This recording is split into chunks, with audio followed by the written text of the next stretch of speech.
Muy buenos días, bienvenidos de nuevo a Negocios Televisión, bienvenidos al espacio de las noticias, poniendo el foco una vez más en toda la actualidad, todas las últimas horas, actualidad geopolítica, económica, por supuesto pendientes, como decíamos, de todas las noticias de última hora. Empezamos hablando del conflicto en Oriente Medio con Israel, que está llevando a cabo una ola sin precedentes de ataques mortales en Siria, en lo que parece constatar un cambio de estrategia en relación a los ataques aéreos en este país. Según está informando la agencia Reuters, los ataques tienen como objetivo las transferencias de armas y los sistemas de defensa aérea iraníes. Ahora los objetivos israelíes apuntan contra camiones de carga, infraestructura y personas involucradas en el suministro de armas iraníes a sus representantes en la región. El ministro de Defensa israelí, Yoav Gallant, ha declarado a Wall Street Journal que su país está decidido a poner fin al gobierno de Hamas en Gaza y disuadir a otros adversarios respaldados por Irán, según algunas fuentes, entre las que se encuentran oficiales de inteligencia militares de Siria y también comandantes de la alianza regional que respalda a Damasco, aunque Israel ha atacado objetivos vinculados a Irán en Siria durante años, incluidas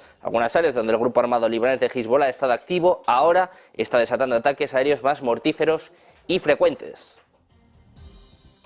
Seguimos mirando este conflicto en Oriente Medio, pero ahora ponemos el foco en Estados Unidos, en su secretario de Estado, Antony Blinken, que sigue inmerso en la ofensiva diplomática para evitar una expansión regional de la guerra en Gaza y, sobre todo, intentando reducir el número de bajas civiles. Bajo este mismo objetivo se reúne este martes con varios líderes israelíes, mientras el ejército israelí afirma que su lucha contra Hamas va a continuar todo el año. Blinken ha llegado a Tel Aviv a última hora del lunes para informar a los funcionarios israelíes sobre sus 2 días de conversaciones con líderes árabes sobre el fin de la guerra, que fue provocada, como saben, por el ataque de Hamas el pasado 7 de octubre. Blinken pretende presionar además al primer ministro israelí, Benjamin Netanyahu, sobre el imperativo absoluto de hacer más para proteger a los civiles y también hacer más para garantizar que la asistencia humanitaria llegue a manos de aquellos que lo necesitan. Seguimos con más noticias, seguimos mirando a Estados Unidos. El protagonista hoy es Blinken, sigue de gira por Oriente Medio y está decidido a presionar, como decíamos, para rebajar el drama humanitario que azota a la población civil en Gaza. En este sentido, Blinken ha señalado que Israel debe permitir que los civiles palestinos desplazados regresen a sus hogares en Gaza. Unas declaraciones con las que ha respondido a los llamamientos de miembros de la coalición gobernante de Israel para que se trasladaran a otro lugar. Los líderes israelíes van a decirle a Blinken que no van a permitir que los palestinos del norte de Gaza regresen si jamás se niega a liberar a más rehenes israelíes que tomó el 7 de octubre. Esto es lo que está informando en estos momentos la agencia Reuters, citando al medio Axios. El lunes las fuerzas israelíes bombardearon la parte oriental de Yan Yunis y el centro de la franja de Gaza, en medio de enfrentamientos terrestres que siguen sucediéndose en la asediada franja de Gaza. Hay también declaraciones por parte del alto representante de la política exterior de la Unión Europea, Josep Borrell, que continúa con su gira por Oriente Medio en un nuevo intento por evitar la escalada del conflicto y además denuncia la necesidad de poner fin al drama humano. En la línea de Blinken, escuchamos a Borrell. Bueno, pues enseguida escuchamos a Borrell, pero como decimos, ponemos el foco en Estados Unidos y ahora hablamos de los ataques a sus bases. Se viene sucediendo durante los últimos meses, pero hoy lo han frustrado. Un ataque aéreo estadounidense contra un lanzacohetes ha frustrado en la noche de ayer un ataque a la base aérea de Ain al-Assad, que alberga fuerzas estadounidenses y otras fuerzas internacionales en el oeste de Irak, que es lo que dicen fuentes del ejército iraquí. De hecho, fuentes militares están diciendo que un lanzacohetes fijado en la parte trasera de un pequeño camión había sido estacionado en una zona rural a unos 7 kilómetros al este de la base, con al menos 2 cohetes listos para ser disparado hacia Ain al-Assad. El ataque estadounidense ha destruido este lanzador, según afirma un oficial del ejército.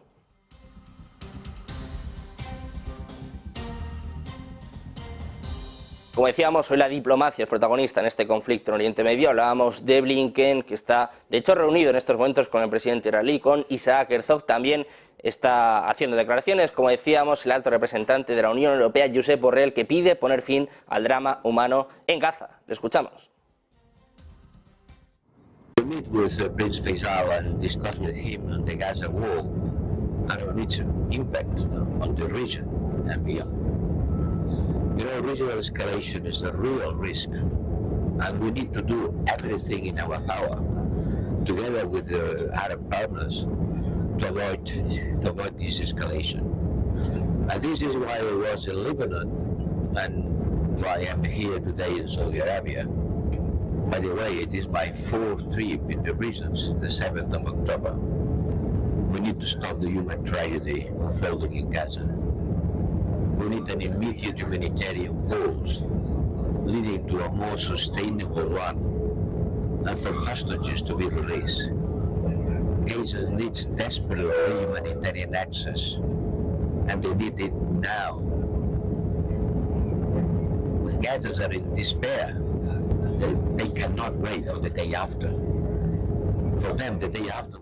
Pasamos página de este conflicto en Oriente Medio y hablamos ahora de China, de Xi Jinping. Y es que un marinero de la Armada estadounidense ha sido sentenciado este lunes a 27 meses de prisión y una multa de $5.500 después de enviar información confidencial a un oficial de inteligencia de China y aceptar $15.000 en sobornos. El suboficial Wen Zhenzhao se ha declarado culpable en octubre del año pasado de los cargos de conspirar con un oficial de inteligencia extranjero y aceptar un soborno. Se enfrentaba a una pena máxima de 20 años de prisión. Dicen que puso en peligro a quienes sirven en el ejército estadounidense, es lo que apunta el fiscal general adjunto para Seguridad Nacional Matthew Olsen. Otro marinero afincado en California, en concreto Jin Chawei, también fue arrestado el año pasado acusado de espionaje. Eso sí, se declaró inocente y su caso todavía sigue en pie.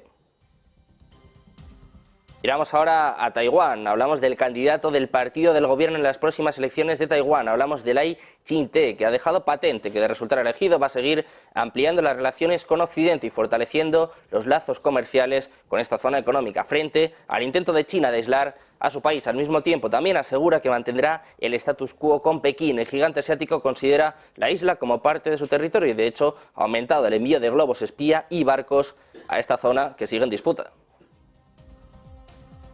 Vamos ahora a Europa, hablamos de la decisión del actual presidente del Consejo Europeo, Charles Michel, de presentarse como candidato al Parlamento Europeo. Está presionando a los jefes del gobierno de la Unión Europea para que elijan un nuevo presidente a más tardar a mediados de julio. Mario Draghi está siendo considerado como un posible candidato, dado que los miembros electos del Parlamento Europeo deben tomar posesión de sus cargos a más tardar a mediados de julio y, por lo tanto, Michel dejará su puesto actual en ese momento. Los líderes de los Estados miembros de la Unión Europea ya deberían ponerse de acuerdo sobre la candidatura del nuevo Consejo Europeo, el nuevo presidente de este Consejo, en los próximos meses. De lo contrario, el primer ministro húngaro, Viktor Orbán, asumiría el cargo de presidente cuando Hungría comience en julio la presidencia de 6 meses de la Unión Europea. Como decimos, dado que la nueva Comisión Europea no va a tomar posesión de su cargo hasta noviembre y que el nuevo presidente del Consejo Europeo suele ser elegido al mismo tiempo basándose en la distribución de las distintas fuerzas políticas en el Parlamento Europeo y también entre los líderes de los Estados miembros, será difícil encontrar un nuevo presidente antes de esta fecha límite. Al mismo tiempo, como se pueden imaginar, hay muchos países que no quieren que Orbán, conocido por ser un tanto euroscéptico, presida las sesiones del Consejo Supremo.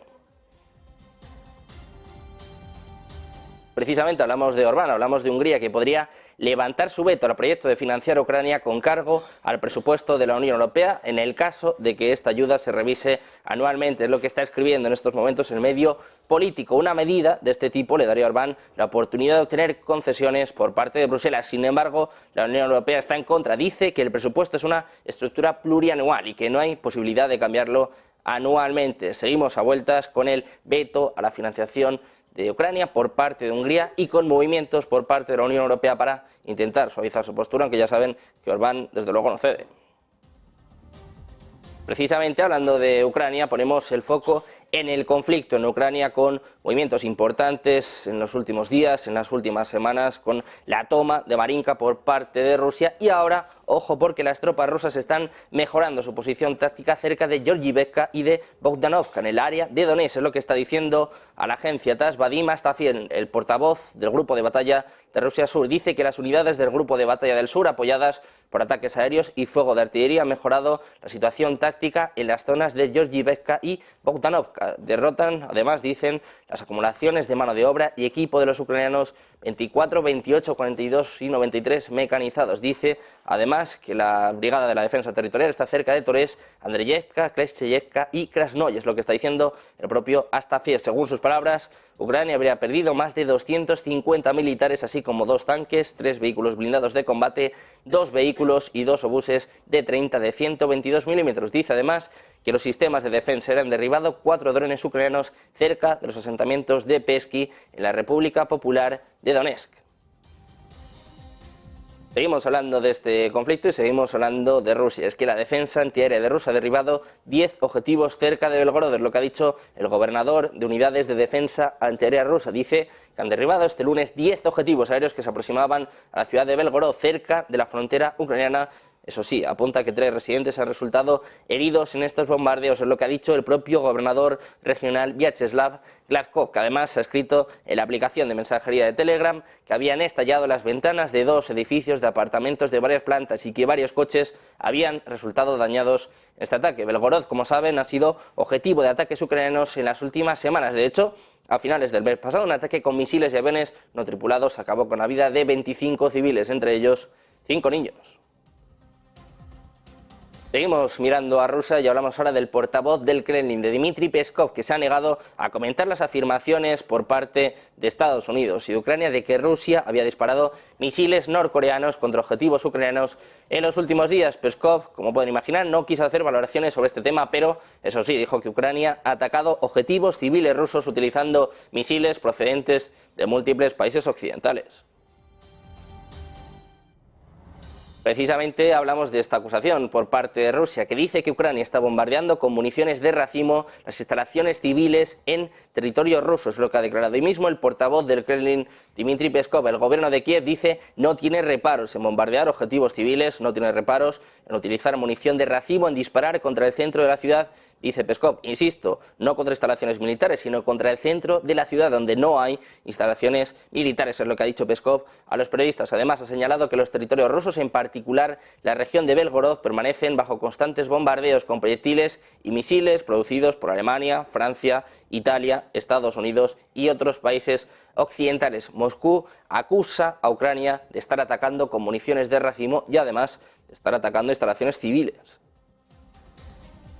Precisamente hablamos de estos ataques por parte de Ucrania, que ha vuelto a atacar hoy la región rusa fronteriza de Belgorod, que este mismo lunes ordenó la evacuación de parte de su población. Los últimos bombardeos han dejado a 3 personas heridas, mientras el Ministerio de Defensa de Rusia ha informado de que sus defensas aéreas han derribado 10 cohetes RM-30-70 Vampir. El gobernador de la región, Vyacheslav Gladkov, ha asegurado que el último ataque, como les contábamos, ha hecho estallar las ventanas de 2 edificios de apartamentos de varios pisos y que varios coches han resultado dañados. Dice que la ciudad de Belgorod ha sido bombardeada de nuevo anoche y que hubo heridos, que hay 3 personas en cuidados intensivos y que todas ellas han sido operadas. Apunta también el gobernador a que los médicos están evaluando su estado como estable y grave. Belgorod, como les contábamos, ha sufrido repetidos ataques en las últimas semanas. De hecho, a finales de diciembre del año pasado, este ataque con misiles y aviones no tripulados llegó a causar la muerte de 25 civiles.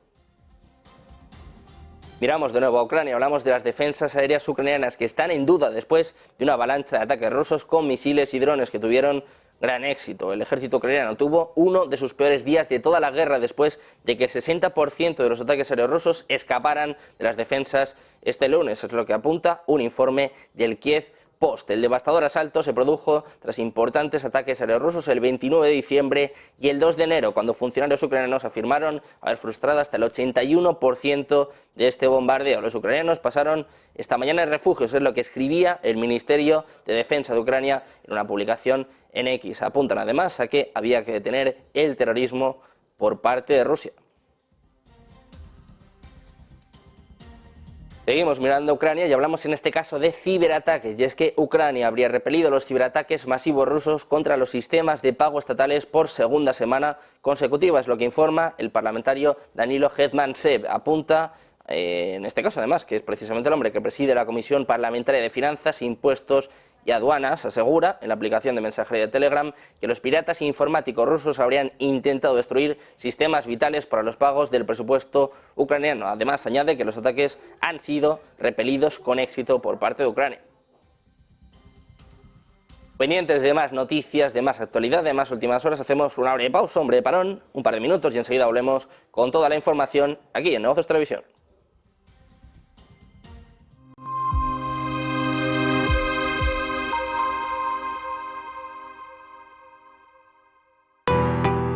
¿Qué es Bitcoin? Hoy vamos a explicarles qué es exactamente Bitcoin, explicándoles los conceptos básicos para que entiendan esta criptomoneda de la que todo el mundo lleva años hablando. Esta explicación les servirá para saber también qué son exactamente las criptomonedas y cómo funcionan, para que puedan tener una noción un poco menos técnica de cómo funciona todo esto y a lo que nos referimos con cada término. Bitcoin es una criptomoneda o moneda virtual, concretamente la primera que fue desarrollada. Es la criptomoneda que le ha marcado el camino a todas las demás que llegaron después utilizando su tecnología. Esta tecnología es la cadena de bloques o tecnología blockchain, que también se utiliza para otras cosas. La primera de las criptomonedas fue creada por Satoshi Nakamoto, que es el seudónimo que corresponde a una persona que nadie sabe exactamente quién es, aunque sí que es cierto que ha habido muchas teorías. Esta persona publicó en 2009 un artículo en el que describía un sistema de pagos P2P al que llamó Bitcoin. Al cabo de unos meses, él mismo publicó la primera versión del software que permite gestionar la red de la moneda y que además empieza a interactuar con los primeros interesados en foros. La cantidad total de bitcoins que se emiten cada año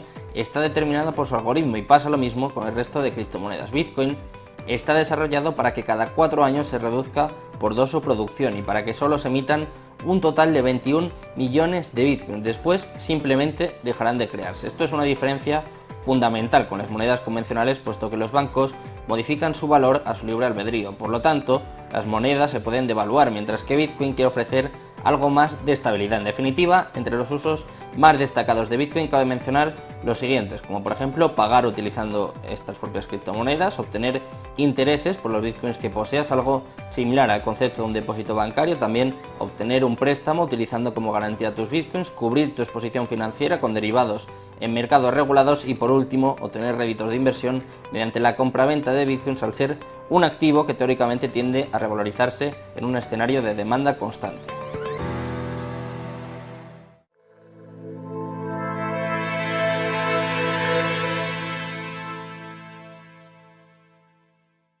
Ya de vuelta en Negocios Televisión, seguimos pendientes de la actualidad de las últimas horas y este conflicto en Ucrania. Hablamos en este caso de una reunión secreta. Si recuerdan, hace apenas 2-3 semanas hubo unas declaraciones por parte del ministro de Asuntos Exteriores ruso, por parte de Sergei Lavrov, alertando sobre una reunión secreta del G7 con Estados Unidos, con muchos países occidentales, intentando aplicar la fórmula de paz que quiere de alguna forma proponer el propio Zelensky. Pues ojo, porque apunta la agencia Bloomberg hace apenas unos minutos que el mes pasado tuvo lugar una reunión secreta entre Ucrania, sus aliados del grupo del G7 y un pequeño grupo de países del sur global, intentando con el principal objetivo de conseguir apoyo para las condiciones de Kiev para mantener conversaciones de paz con Rusia. Es lo que apuntan algunas fuentes familiarizadas con esta cuestión. La reunión de asesores de seguridad nacional del 16 de diciembre, que no ha sido revelada anteriormente, es decir, ha sido una reunión secreta, se celebró en Arabia Saudí y siguió a reuniones más grandes y publicitadas destinadas a contrarrestar los intentos por parte de Rusia, según ellos, de dividir y presentar a Ucrania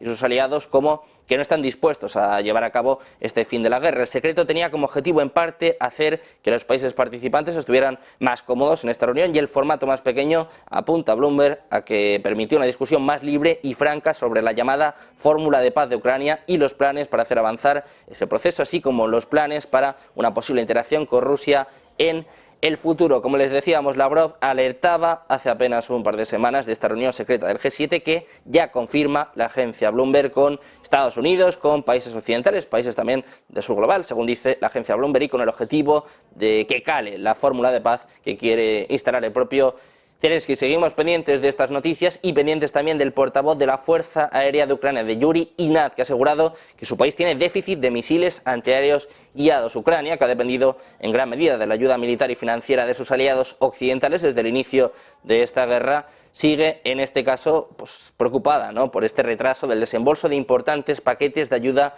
para este año. El propio Ignat ha dicho a la televisión ucraniana que Ucrania había utilizado una reserva considerable de misiles para defenderse de los últimos ataques. Dice: está claro que hay un déficit de misiles antiaéreos guiados. Es lo que informa la agencia Reuters, con Ucrania reconociendo que tiene déficit de misiles antiaéreos.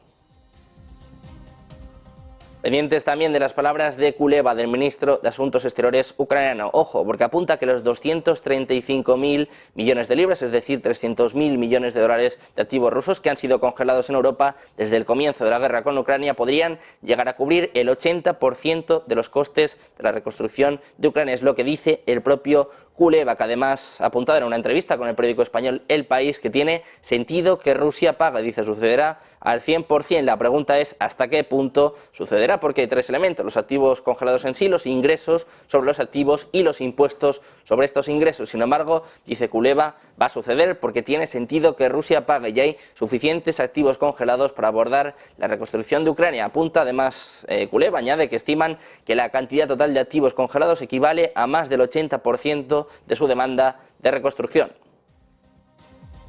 Hablamos ahora de Suecia, que está, como saben, sentada en la sala de espera de la OTAN hasta que Hungría y Turquía abandonen su posición al ingreso de Estocolmo. Pero, ojo, porque ya se ha comprometido a enviar unidades de combate terrestres para participar en operaciones de la alianza a lo largo de la frontera rusa. El primer ministro, Ulf Kristersson, ha dicho este lunes que Estocolmo no va a esperar a que los dos parlamentos de la alianza de Ankara y Budapest ratifiquen su solicitud de membresía y que va a enviar tropas suecas a Letonia en la frontera oriental de la OTAN. Dice Kristersson que Suecia y sus vecinos viven bajo la sombra directa de la guerra de agresión de Rusia contra Ucrania y dice que las amenazas, la desinformación y los ciberataques de Rusia son un intento de desestabilizar a toda Europa. Por eso dice que el año pasado ya anunció que Suecia, además de contribuir a la vigilancia aérea del Báltico de la OTAN y a la cooperación para impulsar la defensa aérea europea, está dispuesta a proporcionar unidades de combate terrestres para la defensa de los países bálticos y además dice que hoy puede ya confirmar que el gobierno tiene la intención de contribuir con un batallón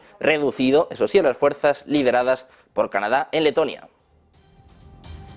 Miramos también a Argentina. El gobierno argentino ha mantenido la primera reunión de alto perfil con los enviados del Fondo Monetario Internacional, pero la misión técnica en Buenos Aires va a seguir hasta mitad de semana. El equipo del organismo internacional que encabeza Luis Cubedo y el ministro de Economía, Luis Caputo, todavía negocian cómo va a ser esta próxima etapa del programa respecto a las metas que penderán sobre el Poder Ejecutivo en 2024 y también se habrá un desembolso inmediato de millones de dólares americanos pendiente de diciembre. Desde el Ministerio de Economía consideran que la reunión ha sido positiva y que los equipos técnicos van a seguir trabajando durante los próximos días con la intención de emitir un comunicado en conjunto con las conclusiones de esta vista. Mientras tanto, el portavoz de la presidencia, Manuel Adorni, ha señalado que Argentina busca reflotar el acuerdo caído en virtud del incumplimiento sistemático de metas que ha tenido el país con el Fondo Monetario Internacional. Pendientes de la última hora geopolítica, también pendientes de la última hora económica. Hoy, como saben, el protagonista empresarial sin duda ha sido Grifols con estas caídas impresionantes. Este informe pues que pone en duda un poco pues la situación de esta empresa y nos va a contar, nos va a explicar todos los detalles nuestra compañera Eva Villanueva. Muy buenas, Eva, cuéntanos qué está sucediendo con Grifols y por qué hemos visto estas caídas tan impresionantes en el día de hoy. Una crónica anunciada porque los temores ya sonaban cuando nos acostábamos aquí en el horario peninsular, cuando Gotham City Research advertía que hoy, este martes 9 de enero, iba a desvelar una noticia, un informe que iba a poner entredicho a una compañía muy endeudada española y hablaba precisamente en las redes sociales ya de que el nombre iba a ser Grifols. Se comunicaba poco antes de las 8 de la mañana y efectivamente los inversores han tardado mucho en decidir cómo cruzar el precio de la acción del gigante de los hemoderivados, que ha sido puesto en cuestión por varios motivos, porque el hedge fund, el Gotham City Research, que no tiene nada que ver con Batman ni con el Joker, pero sí hundió ya a GoEx hace 10 años cuando desvelaba los problemas, las mentiras de sus cuentas. Hoy lo que ha dicho Grifols, aunque ha tardado en hacerlo y eso ha gustado muy poco, es que niega las acusaciones de Gotham City Research, que dice que ha mentido, que ha manipulado su deuda y su balance. Dice que esa relación en su deuda con respecto al EBITDA, dice que ese endeudamiento no es de 6 veces, sino que alcanzaría un nivel de entre 10 y 13 veces precisamente porque no habría notificado el endeudamiento a partir de otras cuentas detrás de la propia compañía como Scranton Enterprises, que es accionista de la compañía y que también entra en ese apuntalamiento que cuestiona las cuentas. La compañía lo que ha dicho es que ni siquiera el reciente cambio en la cúpula directiva de la compañía sirve para confiar en sus cuentas, porque asegura que el actual consejero delegado ya estaba en los años en que se estaba supuestamente, tal y como está informando, manipulando esas cuentas. Grifols lo desmiente, asegura que es una compañía que se confiesa ante la CNMV con transparencia, con integridad y con conducta ética, y rechazaban así cualquier acusación de prácticas contables o de información errónea de sus estados financieros consolidados. Con todo, y pese a que el anuncio llegaba poco después de las 10 de la mañana, los inversores han tardado mucho en cruzar. El golpe inicial ha sido superior al 42%, aunque a esta hora se han limado y mucho las caídas. Las tenemos en el 27% a esta hora, en 10,37 euros por acción, frente a los algo más de 14,5 euros con los que cerraba en la jornada de ayer. Con todo, en la mirada puesta está Grifols, cual sea el devenir de los acontecimientos, pero de momento hoy los inversores cautelosos, pero ojo, porque los analistas han subrayado que de momento son dudas, que no está confirmado y que tampoco hay que apresurarse.